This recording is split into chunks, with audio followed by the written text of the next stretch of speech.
पाकिस्तान में या पूरी दुनिया में कोरोना की वजह से एक दबाव वाली कैफियत मौजूद है। हमारे नेबरिंग कंट्री में 7.3% नेगेटिव ग्रोथ जो है अभी तक रजिस्टर हुई है, जहां वो कह रहे थे कि वी शेप्ड रिकवरी होगी, लेकिन कोई वी शेप्ड रिकवरी नहीं हुई क्योंकि मोदी ने जिस तरीके से कोरोना को हैंडल करने की कोशिश की, तो उससे बजाय कि कुछ सूरत हाल बेहतर होती, इतनी अबतरी हुई कि लाखों की तादाद में रोज़ाना वहाँ पे नई इन्फेक्शन के केसेस सामने आए और उसी रफ्तार से वहाँ अमवात भी हुई।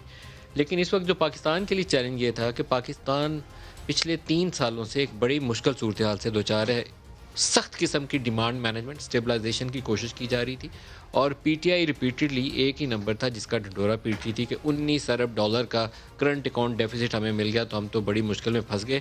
तो जितना मारे गए पीटे गए थे वो सारा कुछ करंट अकाउंट डेफिसिट के इर्द गिर्द ही घूमता था। लेकिन इकोनॉमिक मैनेजमेंट कुछ इस तरीके से उन्होंने की कि वो ग्रोथ रेट बिल्कुल फ्लैट हो गया। पहले साल 2% पाकिस्तान तहरीक इंसाफ का, उससे अगला साल -0.5% जो ये खुद रिपोर्ट कर रहे हैं, और इंडिपेंडेंट एस्टीमेट ये है कि जो पिछला साल ख़त्म हो गया 30 जून 2020 को, हो सकता है कि वो 1.5 से 2% नेगेटिव हो, क्योंकि ये नंबर अब रिवाइज होगा जब अगले साल का 1 साल बाद 30 जून 2022 को जब बजट पेश होगा, फिर रिवाइज्ड आपको एक्चुअल नंबर मिलेगा। तब तक हमें गुजारा 0.5 नेगेटिव पे करना है, वो भी कोई अचीवमेंट नहीं है। इस साल हुकूमत ने कहा 4% ग्रोथ है 30 जून को जो साल खत्म होगा, which is a positive development. लेकिन इस 4% को अपोजिशन चैलेंज करती है कि 4% नहीं है। प्रोग्राम में आगे चलेंगे तो इसके ऊपर भी बहस करेंगे, लेकिन कुछ ऐसी चीज़ें थी जो तवक्को थी कि आपने रुपए को 123 से ले गए नीचे, 170 तक ले गए थे, 169, आजकल 154-55 पे घूम रहा है। तो आपकी एक्सपोर्ट्स में तो 20-25% इजाफा होना चाहिए ना, और 20-25% इजाफा मिनिमम रिक्वायरमेंट थी आपकी। अगर रुपए की वैल्यू के हिसाब से अगर देखें तो 3 सालों में इतना तो कर ही लेना चाहिए था कि 20-20% सालाना इजाफा हो रहा था। लेकिन वो बजाय 20-20% सालाना इजाफे के, हमारे पास सूरत हाल ये है कि पाकिस्तान मुस्लिम लीग नवाज़ जो थी, वो अपनी बदतरीन परफॉर्मेंस अगर किसी एक सेक्टर में पीएमएलएन की आइडेंटिफाई करनी हो तो वो एक्सपोर्ट सेक्टर था। 25 अरब डॉलर के करीब थोड़ा सा 24.8 बिलियन डॉलर के करीब इन्हें मिला था पाकिस्तान पीपल्स पार्टी से। एक साल 25 अरब डॉलर को इन्होंने टच किया, फिर नीचे आए, और आखिरी साल फिर कोई तकरीबन 24.8 बिलियन डॉलर पे ये छोड़ के गए।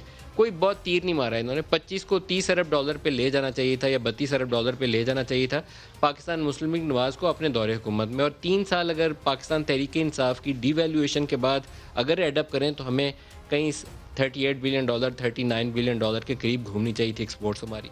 लेकिन अनफॉर्चुनेटली जो लेटेस्ट नंबर्स हैं जो रज़ाक दाऊद साहब ने आज ट्वीट किए हैं अभी से थोड़ी देर पहले, जो मई 2021 का नंबर है, वो नंबर है जी 1.657 बिलियन डॉलर्स का। ये 18% ग्रोथ है इसकी इस महीने के अंदर, मई पिछले साल की निस्बत। टोटल पूरे साल की 14% ग्रोथ नज़र आती है, लेकिन पिछले 2 सालों में इतना हमने इसका बेड़ा गर्क किया है कि सारा कुछ करने के बावजूद अभी हम 22.57 बिलियन डॉलर पे पहुँचते हैं 11 माह में एक्सपोर्ट्स में। कितना तीर मार लेंगे जून के महीनों में? 2.5 अरब डॉलर ही दे दें जो अभी तक हमने की नहीं है। 2.5 अरब डॉलर भी दे दें तो 25 अरब डॉलर। तो पीपल्स पार्टी के दौर में भी 25 अरब डॉलर, नून लीग में भी 25 अरब डॉलर, और 3 साल पाकिस्तान तहरीक इंसाफ की आफ्टर डिवेल्यूशन दोबारा अगर बड़ा मार ली तो हम 25 अरब डॉलर पे एक्सपोर्ट्स पे खड़े होंगे। तो हमने तीर क्या मारा है जी? और इम्पोर्ट्स हमारी हो जाएंगी 55 अरब डॉलर। एक जो पाकिस्तान मुस्लिम लीग नवाज़ के ऊपर सही क्रिटिसिज्म है कि आपने एक मिसमैच रखा। इम्पोर्ट्स आपकी 60 अरब डॉलर थी, एक्सपोर्ट्स आपकी स्लाइटली बिलो 25 बिलियन डॉलर थी। तो ये जो 35-36 अरब डॉलर का तजारती खसारा था, उसके नतीजे में करंट अकाउंट डेफिसिट हो गया हमारा 19 अरब डॉलर, जो हम संभाल ही नहीं पाए आज तक। अभी क्या सूरत हाल है? अगर हम 25 अरब डॉलर कर लीं एक्सपोर्ट्स, लेट्स से कि 25 अरब डॉलर 30 जून को हो गई, तो हमारा import bill slightly more than 55 billion dollar होगा, 55 अरब डॉलर से ज़्यादा। तो 30 अरब डॉलर का तजारती खसारा तो फिर सर पे खड़ा है। तो दुआएं दे उन ओवरसीज़ वर्कर्स रिमिटेंसेस को जिन्होंने हमारे ऊपर दुनिया में सबसे ज़्यादा अगर रहम खाया तो हमारे पाकिस्तानी भाइयों ने खाया जो पाकिस्तान से बाहर काम कर रहे हैं। ऑलमोस्ट 30 जून तक 29 बिलियन डॉलर हम तजावुज़ कर जाएंगे इंशाल्लाह। तो ये वो रकम है जिसने हमें ज़िंदा रखा हुआ है। टैक्स रेवेन्यू में ग्रोथ ना होने के बराबर है, निगलेजिबल है पहले 2 सालों में। इस साल हम हो सकता है कि 4400 तक चले जाएँ, 4500 हो सकता है टच कर लें। तो सूरत हाल बहुत अच्छी नहीं है, ट्रिकी सिचुएशन है, लोगों को बचाना है, पॉलिटिक्स ज़्यादा होती है, इल्ज़ाम तराशी होती है, हमने ये तीर मारा, तुमने लूट लिया। कर्ज़ों का 30,000 अरब का इल्ज़ाम था कि 30,000 अरब कर्ज़ों का बोझ डाल के गया। ये ग्रॉस फिगर थी जिसमें प्राइवेट लाइबिलिटीज़ भी शामिल थी। अब अगर मैं प्राइवेट लाइबिलिटी शामिल करूँ तो 45,470 अरब अब तक रिपोर्ट हो चुका है। 50% से ज़्यादा की ग्रोथ है। क्या करें इसके ऊपर?